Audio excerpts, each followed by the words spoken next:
It's been an extraordinary week in so many ways.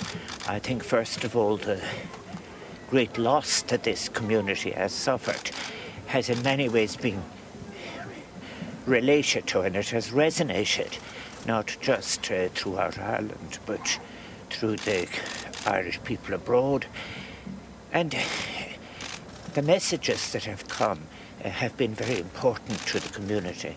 But as I listened to Father John Joe Duffy, whom I think Bishop Alan McGuckin has referred to as a rock in the community, what was extraordinary was listening to the long detail of the lives of the people, their different relationships to the community, the different tasks they did, people who worked with their hands and with their head, and all of what they shared. And it reminded me of what I had said at the very beginning. In a small community where the relationships are so close and where people have intimate knowledge of families and circumstances, it isn't a single person or a family that carries the big lash of a terrible tragedy like this, but it is the whole community.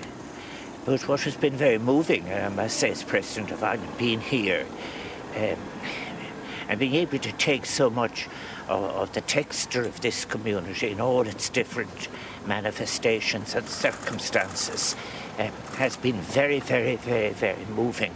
I think what will happen now is that the first reaction was very much of shock and of a kind of silence and numbness at how you're to handle a tragedy of this magnitude. And then after that, there was what had to be done in putting things together and making all of the arrangements, and an extraordinary cooperation came out of that. And then there were the memories and the tracings of all the different patterns of what they had shared with different people, right up to this very last, they had a 5-year-old lovely girl and her father.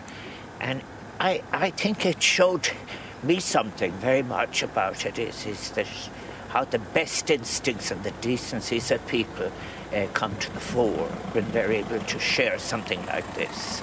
And that was, I think, what will happen now is that will be the big challenge, I think, is that the funerals are over, but all the vacant spaces are there, and all the losses that were experienced, and people will remember. And something new will have to come in its place, new relationships, new connections, new functions that will happen in the community. But I'm certain that they have all of the ingredients of the courage and the determination to make that something new, fresh, and be as valuable as what they have lost.